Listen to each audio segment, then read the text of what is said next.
Here is your host, world-renowned author and researcher, Robert Stanley.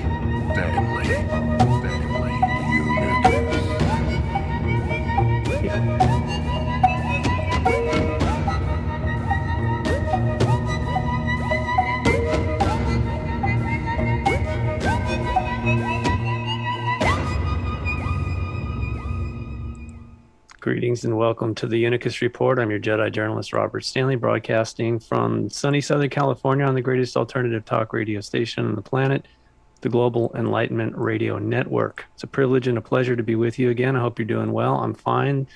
Unfortunately, the world is still a mess, and so here we are. We're going to discuss how we can make it a better place for all of us. One of the things that you could do to help me out is go to my website, unicusmagazine.com, UNICUS. That's where I have all my material and links to incredible amounts of information and some unusual products. If you need some hair, like I did, please go there and you'll see what happened, how the transformation, how I was able to regain my hair using a brand new product that is actually very, very amazing to me because it works without any side effects. So that's available to you, and also I've set up a private chat room there, so we can communicate without the censors getting in the middle of things. So that's just click on the icon there. It's a golden crown. The application is called Throne, and I recently set it up, and I've already got someone in there, which is kind of nice to know that people are paying attention.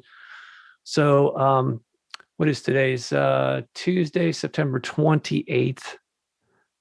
The year is 2021, and we are unfortunately living through the Great Reset. I mean, it sounds ridiculous when I say it like that. It's the satanic world order is really what they should call it. And they're trying to retain control over the planet and all of us with whatever means that they feel is necessary.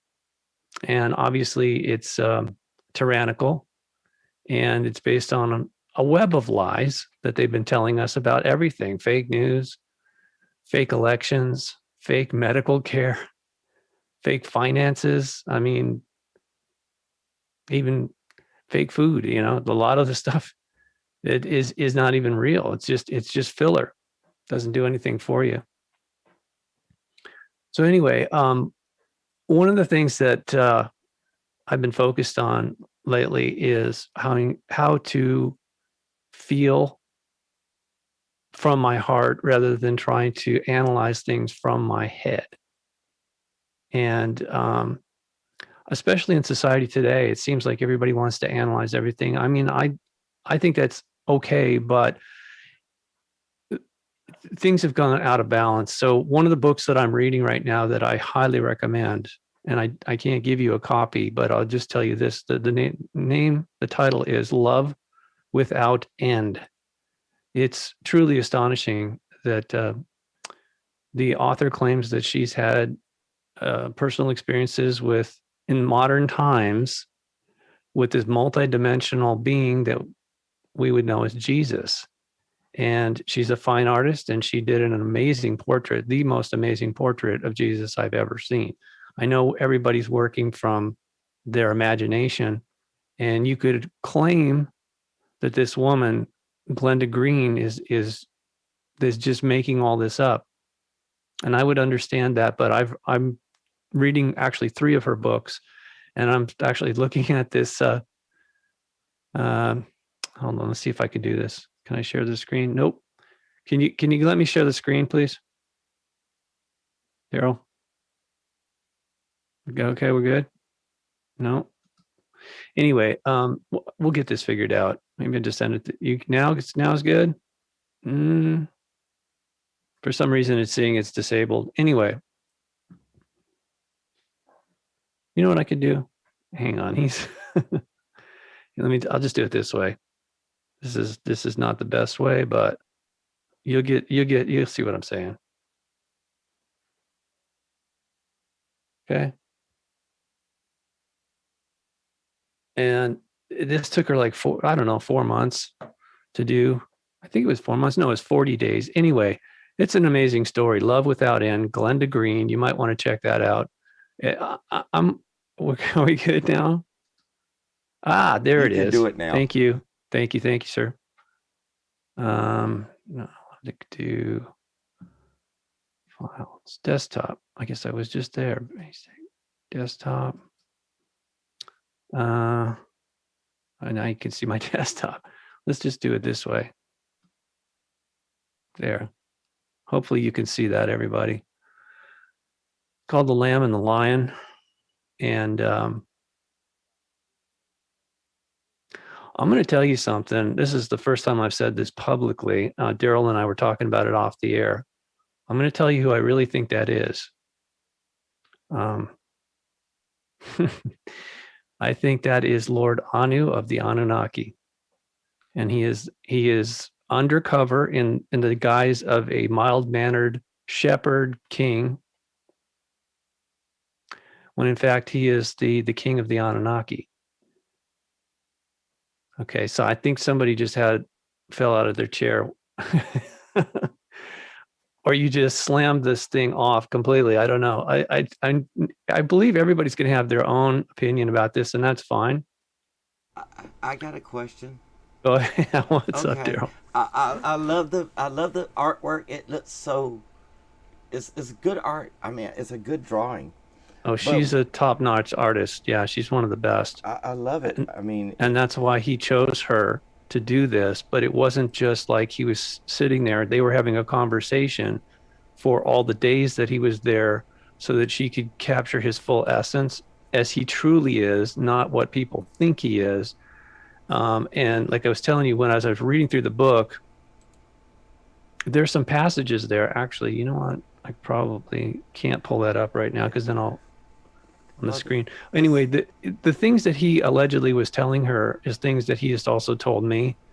And so that's how I recognize that this is authentic and it's accurate. And I know it's hard for people to believe, not only that anybody would have a contact with Jesus, but more importantly, what I'm saying, that this is actually Anu of the Anunnaki. He is their king. And when he told me he was my father, this is something that just absolutely bewildered me, because when I met him face to face in September 22nd, 1985, he didn't look like that. I'll tell you what, he looked a lot more like this. Hang on. He just looked like this radiant being of light. Where is that? I've got so much stuff. Hold on. I'll find it in a second. People need to also realize that, these beings take various forms. Right. As well. I mean, it's not like the biblical image of Jesus, which is the Pope's son at the time. Pope's son. Yeah, it was the Pope's son at the time. It's kind of interesting. I mean, and people are now worshiping the image of a Pope's son. But okay, I don't know where it is. That's one image. Oh, the one with the light. That was a good one. Yeah, the one with the light. Jeez. Okay. That's me. That's not him. All right. I'm obviously not very well prepared for this stuff. Hey, it's not about preparation. It's getting the information out. These people need yeah, no rush. Hang brother. on. I know I have it in here somewhere. This. Oh, shoot. Come on. I know that's a little hard to see. But, no, that's not very good. Anyway, he looked like that, more like that. When I met him, he was radiating this light. And there's a whole book about this called The Path of Light. And that's how I came to realize that he is actually Anu. And of course, it doesn't make sense. People are going to say, well, wait a minute. Why would he come as an earthling, as a human among us, as this lowly carpenter's son? It's because the whole backstory about, I guess I'll stop this now. The whole backstory of his coming, the whole Anunnaki thing about them coming here is largely misunderstood. It's something that they do. The benevolent ones build worlds, and that was the process that they were doing here, was civilizing this planet, upgrading us, upgrading all life that was here, so that new souls coming in could have, greater advantages and opportunities. And so that was why they came. It wasn't some sort of intergalactic war, the way it's portrayed, like a Star Wars scenario. You mean So, the battle? but The the battle? problem was, as I told you, Daryl, that they had a rebellion. There was a war, or a civil war, I guess a family feud. Okay. It depends how you want to look at it, but they basically had a rebellion amongst themselves. And there's just a lot of confusion. I'm not sure exactly how to set the record straight here, but since we've got some time, I'm gonna attempt to do this. Where when Enoch was met with, first he was some angels, so-called angels, radiant, shining ones, these beings with the light coming off of them, came to him and took him up to this place, which was Mount Hermon. Okay. And there was a facility there. There was a base that the Anunnaki had made, and they took him to their leader, which still is Lord Anu. And the way Enoch describes it, at least the books that we have, the copies that we have, he thought he was speaking to God. He didn't realize he was speaking to a God, which really makes things confusing. And takes it kind of, it's not the proper context. If you know who you're talking to or who he's talking to and why he's being given these instructions, it makes a lot more sense. The whole story changes once you have this information, and it's been withheld for way too long, in my opinion. But then again, it's not up to me.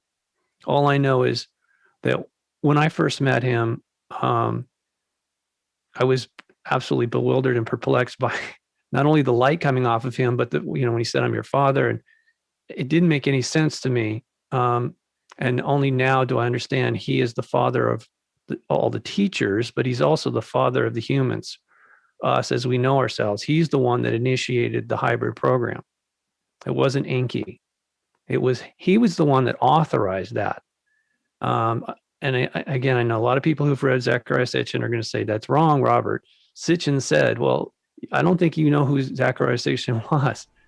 In my opinion, he was a paid public relations person for the fallen, lower ranking Anunnaki, which we collectively call Satan, which just means adversary. They have an adversarial relationship with their superiors, the higher ranking shining ones, or Anunnaki or Ananagi, or whatever you want to call them, Elohim. Doesn't matter. It's the same group. And these are very highly advanced souls, and we're related to them. Okay, just to be clear here, this is not a judgment. Nobody's trying to judge anyone here. This is an explanation, hopefully, to clarify all of the confusion that has gone on around our relationship with these beings, both good and bad. They taught us good and evil. All right.